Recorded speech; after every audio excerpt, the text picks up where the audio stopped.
What's going on, guys? Duke Lamastre here, and I'm so grateful that you clicked to watch this video. In this video, I'm going to be answering the question, how can you and I actually have the direction from God for this life that we're living? How can we stop being confused about where we are and where we're going, what God is saying, all this kind of stuff. I'm going to give you something very simple and very practical that every single person watching this video can start to implement right now to ensure that you will have a greater sense of where you are going, where God is leading you, and what you are supposed to be doing in this season, and what the next step is going to be as well. Before we jump into it, I just want to thank you again for visiting my channel. Make sure you tap that subscribe button and click the bell icon so that you always get notified whenever new videos come out. So let's jump into it. Proverbs 3 verse 6 says, "In all your ways acknowledge him, and he will direct your path," or your translation of the Bible might say, "He will make your path straight," or something like that. He will give you clarity. He will give you clear-cut direction and vision for the journey that you are on with him. In all your ways, acknowledge him. The problem is that a lot of people, and what I see, and I've seen this in my own life, and I see it all over the place. I see it in my counseling with people, and I see it in just, as a pastor and visiting with people, meeting with people, and hearing their story, and hearing about what they're going through and their struggles and all that kind of stuff. So many times we try to make decisions, we try to do things, we try to take steps, we try to consult other people, when we try to consult our feelings, and we try to consult our wallet or pocketbook or whatever in order to make the decisions that are in front of us. And when we don't consult God, and we don't start with the question of, God, what are you saying? God, what are you doing? God, what are you leading me into? God, which door do I go through? When you're at a crossroads or whatever the case might be, and it's like, all right, what do I do here? Okay, well, let me look at my wallet. Let me look at my resources. Let me look at what I have. Let me ask my friend so-and-so, and let me do this. And there's nothing wrong with estimating things. There's nothing wrong with taking stock and inventory of what you have and where you're at. And there's nothing wrong with asking counsel and advice from people. But the first question should be, God, what are you saying? God, what are you doing? And unfortunately, that's a question that a lot of people leave out on a regular basis. In all your ways, acknowledge him, and he will make the path straight. So we walk around through life like, what do? I don't know what I'm supposed to be doing. I don't know where I'm going. This isn't seeming to be working out, and da-da-da-da-da. And it's like, okay, wait, hold on a second. Did you acknowledge him in all of your ways? Did you acknowledge him for this situation? You say, yeah, but I don't need to acknowledge him like for this. This isn't the kind of thing that you go to God for. In all your ways, acknowledge him, and he will direct your path. Now, what does it mean to acknowledge God? Because it's not just face value, surface level, okay, God, I acknowledge you with this, and then I'm going to go and make my own decision. Inevitably, when we make our own decisions based on emotion, based on resources, based on sometimes bad advice from other people or whatever, there's a lot of reasons that we can end up making bad decisions. And what a lot of people do is they make a bad decision, and then after the fact, when things are not working, when things are falling apart, when they're in trouble, when they don't know what to do, when they can't afford that car payment, when they're stuck in a job that they hate, that they don't want to be in, then after the fact, they want to try to bring God into it and be like, okay, God, what are you going to do about this now? Bringing God into the mess that we've already created for ourselves. And it's not that he's not good enough and big enough and sovereign enough to help us out with it, but we've created a scenario that's messy, and we want God to come in and bless the mess that we've created. And I'm so sorry, it doesn't work like that. In all your ways, acknowledge him. That word acknowledge is actually from the Hebrew word yada, which is the word for knowledge or to know.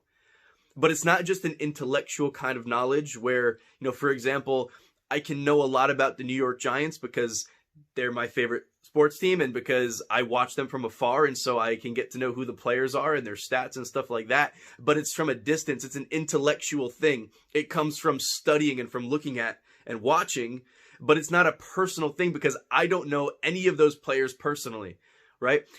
Yada is an experiential, personal, relational kind of knowledge. It's an intimate kind of a knowledge. It's a knowledge that happens through relationship, through getting to know one another.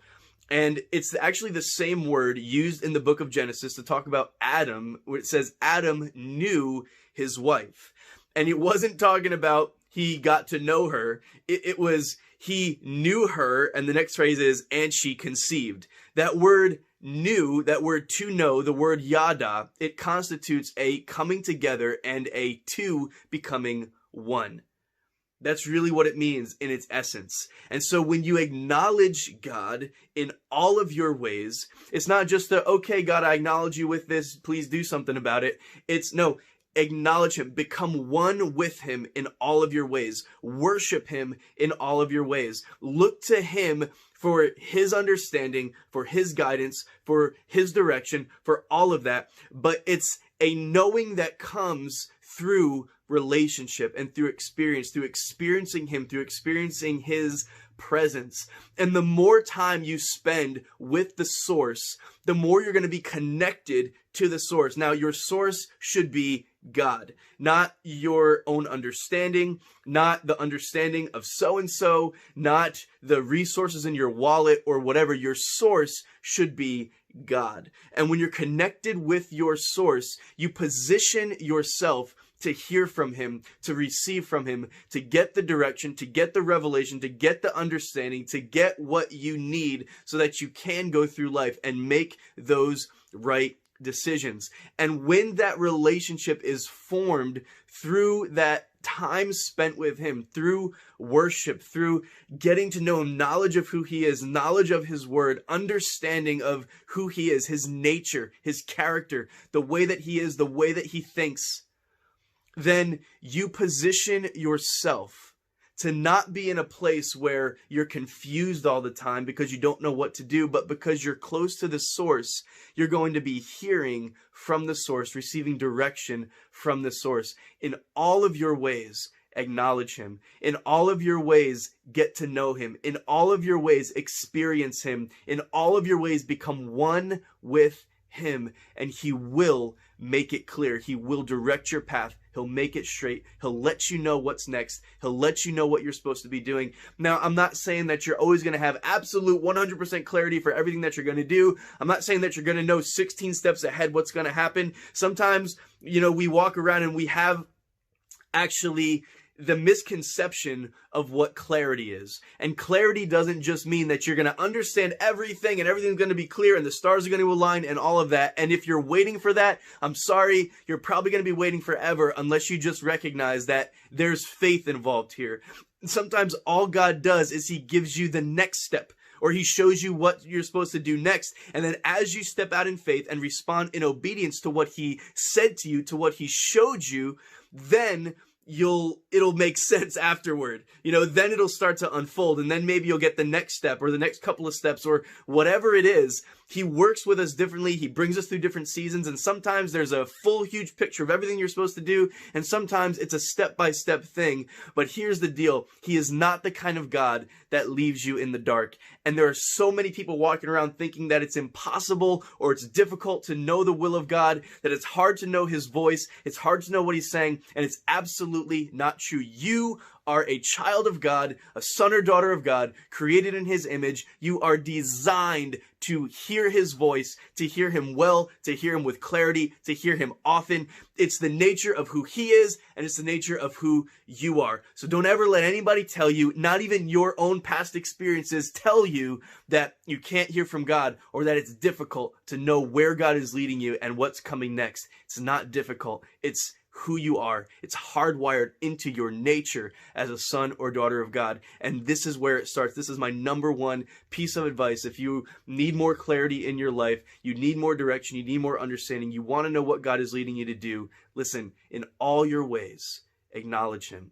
Spend time with him. Get to know him. Become one with him. Spend time in worship. Focus on him, not making it about you all the time. I know sometimes we'll come to God and we want to pray, we want to ask for things because we have those things on our hearts. And obviously the Bible tells us to pray. We're supposed to pray.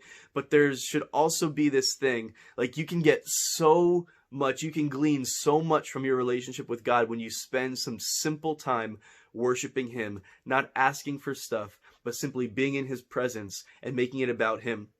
This is my definition, my understanding of worship. It's not about what you do. Worship expressions can range from all kinds of things. It can be silent. You can be on your face. You can be crying. You can be lifting your hands. You can be singing a song. You can be just speaking. There's so many expressions of worship. The point is, it's a posturing or a positioning of the heart that says, God, this is about you. This is all about you. So it's a focusing on him. It's a focusing in of your attention on him. And there's something that happens as you worship God. You become one with him. You become more like him. And his will, his desire, his plans, his purposes for your life, they begin to take shape. They begin to make more sense. In all of your ways, acknowledge him, and he will direct your path.